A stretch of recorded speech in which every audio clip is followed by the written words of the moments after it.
নাকি ক্ষতির ভিতরে ছিলাম, নাকি লাভবান হলাম, এটা চিন্তা করতে হবে। ব্যবসায়ী প্রতিদিন সে ব্যবসা হিসাব করে আজকে কয় টাকা আমার বিক্রি হয়েছে, এর ভিতরে কয় টাকা আমার আর কয় টাকা আমার মূলধন, এটা তার হিসাব করতে হয়।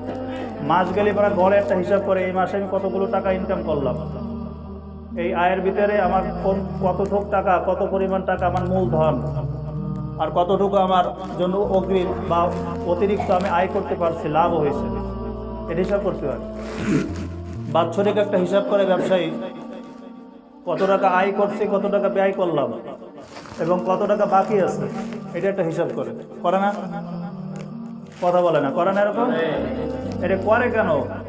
যে সে কি লসের ভিতরে আছে নাকি লাভবান হচ্ছে, এটা হিসাব করার জন্য, এটা বোঝার জন্য। মুসলমান ভাইয়েরা, আমরা মুসলমান জাতি, আমাদের প্রত্যেকটা সেকেন্ডের মূল্য আছে, কঠিন মূল্য, বিশাল মূল্য আমাদের এক একটা সেকেন্ডের, এক একটা মুহূর্ত।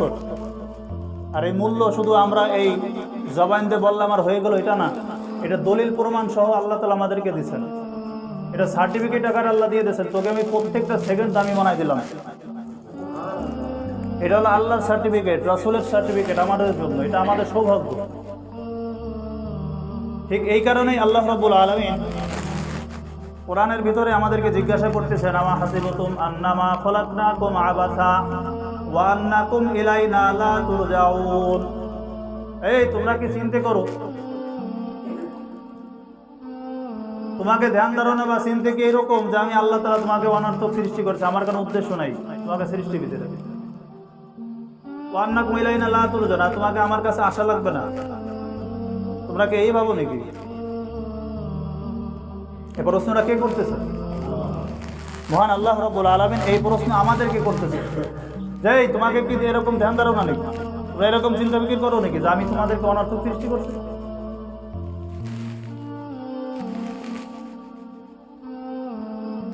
ওয়ান্নাকুম ইলাইনা লা তুরজাউন, আর আমার কাছে তোমাকে আশা লাগবে না, তোমরা কি এই ভাবো নাকি? আমা হাসিবতুম আন্নামা খলাকনাকুম আবাসা, তোমরা কি ধ্যান ধারণা করো, তোমরা কি চিন্তা ফিকির করো যে আমি আল্লাহ তোমাদেরকে অনর্থক সৃষ্টি করছি, আমার এর ভিতরে কোনো মাকসাদ নাই। ওয়ান্নাকুম ইলাইনা লা তুরজাউন, আর তোমাদের আমার কাছে আশা লাগবে না, আমার কাছে প্রত্যাবর্তিত হতে হবে না, এরকম তোমাকে ধ্যান ধারণা নাকি? আল্লাহ রাব্বুল আলামিন কোরআনের অন্য আয়াতে এই প্রশ্নের জবাব নিজে দিয়ে দিচ্ছেন, ওয়ামা খলাকতুল জিন্না ওয়াল ইনসা ইল্লা লিয়াবুদুন, আমি জিন এবং ইনসানকে একমাত্র কেবলমাত্র শুধুমাত্র আমার ইবাদত করার জন্য সৃষ্টি করেছি। মুসলমান ভাইরা আমার, হায়াত হলো এত বড় একটা দৌলত, এত বড় একটা নিয়ামত, হায়াত হলো এত বড় একটা দামি ধন, যে ধন আমার কাছ থেকে চলে গেলে পর আর আসার কোনো সম্ভাবনা নাই, আসবেও না, সম্ভব না। আজকে একজনে 100 বিঘে সম্পত্তির মালিক হয়েছে, হঠাৎ করে তার কাছ থেকে 50 বিঘে তার খোয়ানো লাগছে, সেটা তার কাছ থেকে চলে গেছে, আরেকজনের আয়তনে চলে গেছে। অথচ এই সম্ভাবনা আছে যে ওর মৃত্যুর আগে আবার ওই 50 বিঘে নেয় আরো 100 বিঘের মালিক সে হতে পারে, এই সম্ভাবনা আছে। কিন্তু হায়াত এমন একটা ধন, এমন একটা মূল্যবান সম্পদ, যে সম্পদ একবার জীবনের থেকে চলে গেলে পরে ওটা রিটার্ন আর আসে না, ওটাকে আনার আর কোনো সিস্টেম নাই, আর কোনো কাইফিয়াত নাই, ওটাকে কোনোভাবে আর আনা যাবে না। গতকালকে বৃহস্পতিবার গেছে, আমার জীবনের একটা দিন চলে গেল, বৃহস্পতিবার চলে গেছে, আমি আজকে 1000 প্রকারের ছলছতর যদি করি, 1000 প্রকারের চেষ্টা প্রচেষ্টাও যদি করি, আমার জিন্দগিতে গতকালকের বৃহস্পতিবার দিনের হায়াতটা আবার আমি রানিং সামনে আনতে পারবো না। পারবো? কথা কয় না, পারবো? গতকালকে যে বৃহস্পতিবার আমার জীবনের থেকে চলে গেছে, আমি চাইলে ওটাকে আমি নিয়ে আসতে পারবো ঘোষ টোষ দিয়ে বা ভয় ভীতি দেখাইয়ে? হ্যাঁ, পারবো? এই সম্ভব? হায়াত হলো এমন একটা দামি সম্পদ, যে সম্পদটা চলে গেলে রিটার্ন আসার আর কোনো সম্ভাবনা নাই, আর আসবে না, এটা সম্ভব না। ইযা জা আজালুহুম লা ইস্তাখিরুনা সাআতা ওয়া লা ইস্তাকদিমুন, যখন তোমার হায়াতটা শেষ হয়ে যাবে, ওই হায়াতের একটা সেকেন্ড তোমাকে বেশি দেওয়া হবে না, কমও দেওয়া হবে না। ঠিক যে সময়টুকু আল্লাহ তাআলা বাজেট করে দিয়েছেন প্রত্যেকটা মাখলুকের জন্য, জীবনওয়ালা মাখলুকের জন্য, যার ভিতর জীবন আছে, জান আছে, পরাণ আছে, এই প্রত্যেকটা জানদান মাখলুকের জন্য আল্লাহ তাআলার বাজেট রয়েছে। তুমি এতদিন দুনিয়ার বুকে থাকতে পারবা, তোমার জন্য সুযোগ হলো এতদিন থাকবা। কুল্লু নাফসিন যায়িকাতুল মাউত, প্রত্যেকটা জানদার প্রাণীর তার মৃত্যুর সময় আছে। সুম্মা ইলাইনা তুরজাউন, ও মরে যাবে, মরার পরে ওই বন্দুক শেষ তা না। সুম্মা ইলাইনা তুরজাউন, এরপরে আবার আমার কাছে রিটার্ন আসতে হবে, ফেরত আসতে হবে। হায়াত এমন একটা জিনিস যা কারোর জন্য থেমে থাকে না। ব্যবসায়ী ব্যবসা করতেছে, হায়াত চলতেছে। ভ্যান চালক ভ্যান চালাচ্ছে, হায়াত কিন্তু রানিং চলতেছে। কৃষক কৃষি কাজ করতেছে, হায়াত কিন্তু রানিং রয়েছে। একজন অলস মানুষ বসে বসে শুয়ে বসে কাটাইতেছে, তারও হায়াত রানিং রয়েছে, চলতেছে। আজকের দিনে 5 ওয়াক্ত নামাজ রয়েছে, যে 5 ওয়াক্ত নামাজি ব্যক্তি নামাজ আদায় করলো তার হায়াতটা একদিন চলে গেল। যে ব্যক্তি 3 ওয়াক্ত নামাজ পড়লো, 2 ওয়াক্ত ছাড়িয়ে দিল, তারও একদিন কমে গেল। যে ব্যক্তি 1 ওয়াক্ত নামাজ পড়ছে, 4 ওয়াক্ত ছেড়ে দিয়েছে, তারও হায়াতটা চলে গেল। পরে কপাল পোড়া, যে 1 ওয়াক্ত পড়ে নাই তার হায়াতটাও চলে গেল। আর ওই যে সব থেকে বড় কপাল পোড়া, যে নামাজ তো পড়াই নাই, আল্লাহর হুকুম তো মানাই নাই, বরং একটা দিন গড়ে সে জুয়ার ফোটে অথবা গাজার ফোটে অথবা অশ্লীল কোনো কাজের ভিতরে অথবা হারাম কোনো কাজের ভিতরে ব্যয় করে দিল, ওই বদমাইশেরও কিন্তু হায়াত একদিন কমে গেল।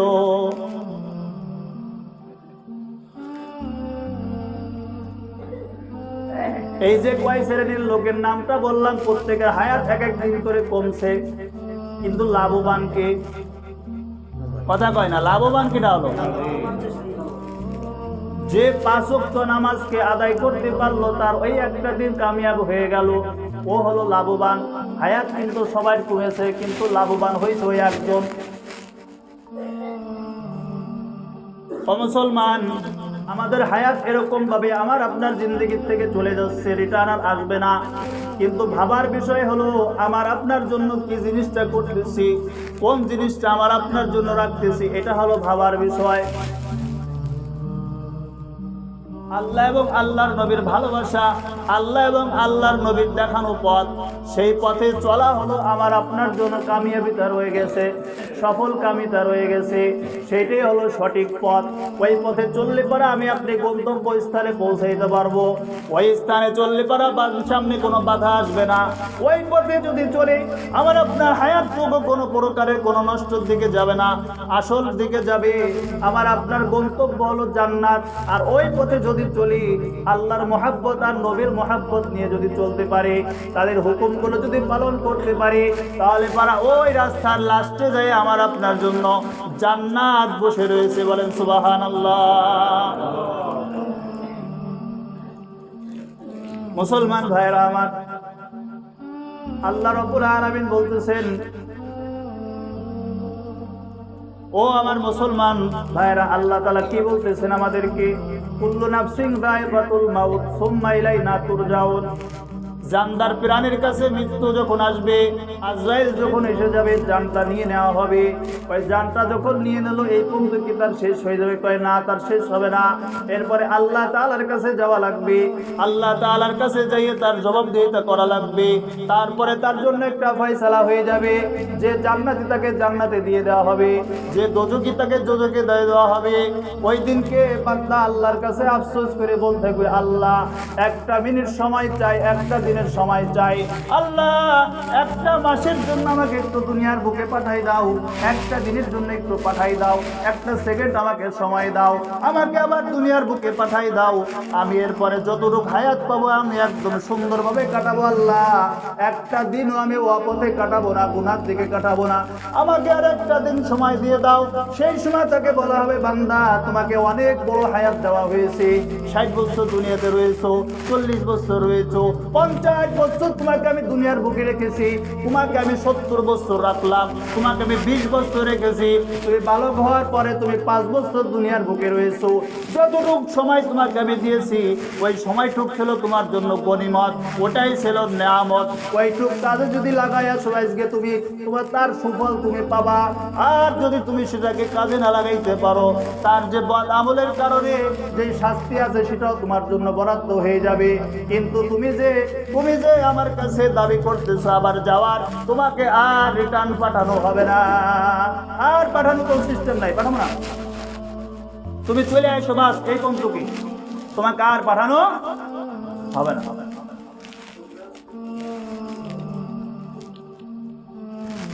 মুসলমান ভাইরা আমার, সাহাবা কিরাম রাদিয়াল্লাহু তাআলা আনহুমদের ভিতরে যে মুহাব্বত আল্লাহ তাআলা এবং তার রাসূলের প্রতি তারা দেখাই গিয়েছেন, এগুলো আমাদের কাছে শুধু ঘটনা আকারে আমাদের কাছে রয়ে গেছে।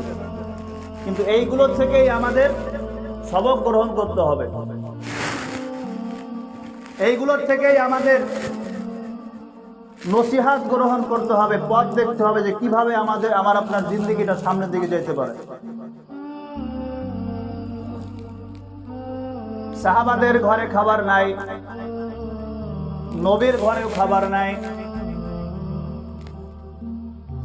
প্রত্যেকেই খিদের যন্ত্রণা ভুগতেছেন। হঠাৎ করে একদিন এক সাহাবা আল্লাহর নবীর কাছে এসে উপস্থিত, ইয়া রাসূলুল্লাহ, ইয়া হাবিবাল্লাহ, হুজুর আমার ঘরে খাবার নাই, বাচ্চারা না খেয়ে রয়েছে হুজুর, আমার পেটে খাবার নাই, বিবি বাল বাচ্চাও খাইতে পারে নাই, ইয়া রাসূলুল্লাহ আমার জন্য কিছু ব্যবস্থা করা যায় নাকি? আল্লাহর নবী সাল্লাল্লাহু আলাইহি ওয়াসাল্লাম সাহাবাকে নিজের জামাটাকে সরাইয়ে পেটখানা দেখাচ্ছেন। ও সাহাবা, এদিক নজর করে দেখো, তোমার পরিবারের লোকজন না খেয়ে রয়েছে, আর আমি নবী খিদের যন্ত্রণা না ভোগ করতে পারে, সহ্য না করতে পারে, আমার পেটে দেখো আমি পাথর বাঁধতে রয়েছি। সাহাবা হালাত দেখে চলে গিয়েছেন। এর মধ্যে দেখে আলী রাদিয়াল্লাহু তাআলা উপস্থিত। হুজুর বললেন, একটু দাঁড়াও। ও সাহাবা, একটু দাঁড়াও, আলী এদিকে আসো, তোমার ভাই অনেক কষ্ট পাচ্ছে, খিদের যন্ত্রণায় ভুগতেছে, ওর জন্য একটু খাবারের ব্যবস্থা করা যায় নাকি? ইয়া রাসূলুল্লাহ, হাবিবাল্লাহ, হুজুর আপনার নাতিনরা সহ আপনার মেয়ে সহ আমি আজকে কয়েকদিন হলো আমার ঘরে খাবার নাই, আমরা সকলেই খিদের যন্ত্রণায় আমরা ভোগ করতেছি। হুজুর আমি তো কিছু করতে পারবো না।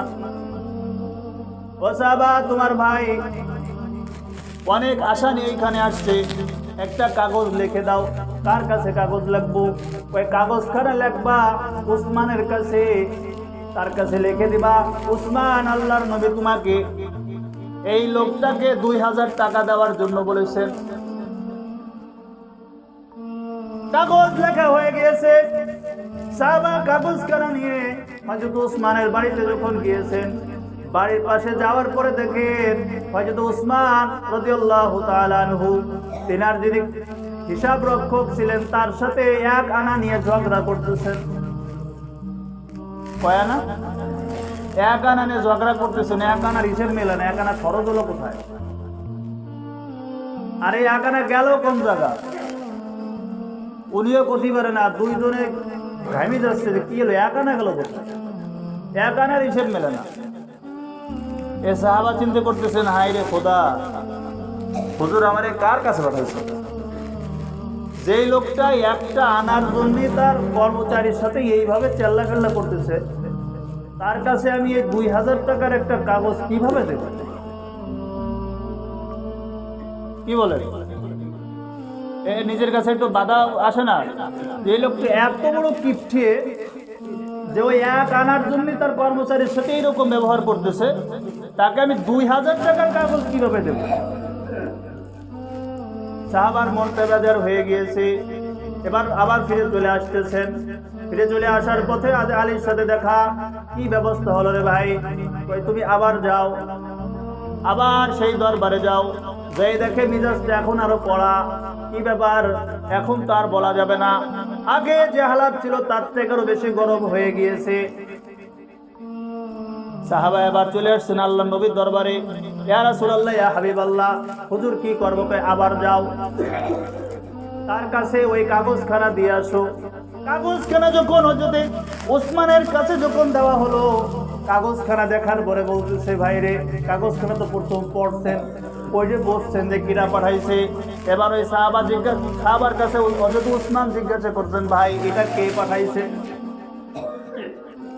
সাহাবা বলতেছে, আল্লাহ নবী পাঠাইছেন। আবার জিজ্ঞাসা করতেছেন, কাগজখানা কে পাঠালো? আল্লাহ নবী পাঠাইছে। আবার জিজ্ঞাসা করছে, কাগজ কে পাঠাইছে? এবার সাহাবার মন মেজাজটা খারাপ হয়ে গিয়েছে। ওসমান, টাকা দিলি দিবা, না দিলি না দিবা, এতবার জিজ্ঞাসা করতেছো কেন? মেজাজটা খারাপ হয়ে গেছে। খারাপ করে এবার আল্লাহ নবী সাল্লাল্লাহু আলাইহি ওয়াসাল্লামের দরবারে চলে আসছেন। ইয়া রাসূলুল্লাহ, ইয়া হাবিবাল্লাহ, হুজুর আপনার ওসমান আমার সাথে এই ব্যবহার করছে। ওসমান রাদিয়াল্লাহু তাআলা আনহু বুঝতে পারছেন যে ওই লোকটা আমার প্রতি অসন্তুষ্ট হয়ে চলে গিয়েছেন। ওসমান রাদিয়াল্লাহু তাআলা আনহু আর পিছে পিছে চলে গিয়েছেন। আল্লাহ নবীর দরবারে যখন গিয়েছেন, এর মধ্যে ওটা কথাবার্তা বলতেছিলেন। হযরত ওসমান সালাম দিয়েছেন, আসসালামু আলাইকুম ইয়া রাসূলুল্লাহ, হুজুর আমি ওসমান উপস্থিত আছি। ওসমান এদিকে আসো। ওসমান রাদিয়াল্লাহু তাআলা আনহু নিকটে গিয়েছেন। ওসমান, তোমার ভাইয়ের সাথে এরকম আচরণ কেন করেছো? হযরত ওসমানের চোখ দিয়ে পানি পড়ে গিয়েছে। ইয়া রাসূলুল্লাহ, হাবিবাল্লাহ, হুজুর আমার বেয়াদবি মাফ করবেন। হুজুর আমার ভিতরে কোনো প্রকারে কোনো খারাপ কোনো ইরাদা ছিল না। ইয়া রাসূলুল্লাহ, ইয়া হাবিবাল্লাহ, কাগজখানা যখন আমি পড়েছি, আমি তখন নিয়ত করে নিয়েছি, আল্লাহর নবী যখন পাঠাইছেন অবশ্যই এই লোকটাকে 2000 টাকা দেব। কিন্তু আমি এই নিয়তটাও সাথে সাথে করে নিয়েছি, আমি যতবার ওনাকে জিজ্ঞাসা করব ততবার যদি আপনার নামটা জবান থেকে নেয়, পরে যতবার জিজ্ঞাসা করব ততবার যদি ও জবান থেকে নিতে পারে, তত ডবল আমি 2000 করে টাকা ওকে বাড়াই দেবো। বলেন সুবহানাল্লাহ। ইয়া রাসূলুল্লাহ, হাবিবাল্লাহ, হুজুর জিজ্ঞাসা করছে 4 বার, উত্তর দিয়েছে 3 বার। এই জন্য ওই 3 বারের 6000, আর আপনি লিখে দিয়েছেন 2000। এই 8000 টাকা আপনার কাছে আমি দিলাম, আমার ভাইকে আপনি রেখে দিয়ে দেন। বলেন সুবহানাল্লাহ। মুসলমান ভাইরা আমার, আল্লাহ নবী সাল্লাল্লাহু আলাইহি ওয়াসাল্লামের প্রতি ভালোবাসা এত গভীর ছিল, এত গভীর ছিল সাহাবাদের, দুনিয়াকে কোনো দুনিয়াই মনে করে নাই, এর প্রতি কোনো লালসাই ছিল না। ওনাদের আসল টার্গেট ছিল আখেরাত। আখেরাতে যাওয়ার মাধ্যম ওনাদের জানা ছিল আল্লাহকে সন্তুষ্ট করা, নবীকে সন্তুষ্ট করা, আর এই সিঁড়ি ধরেই একদম জান্নাত পর্যন্ত পৌঁছে যাওয়া।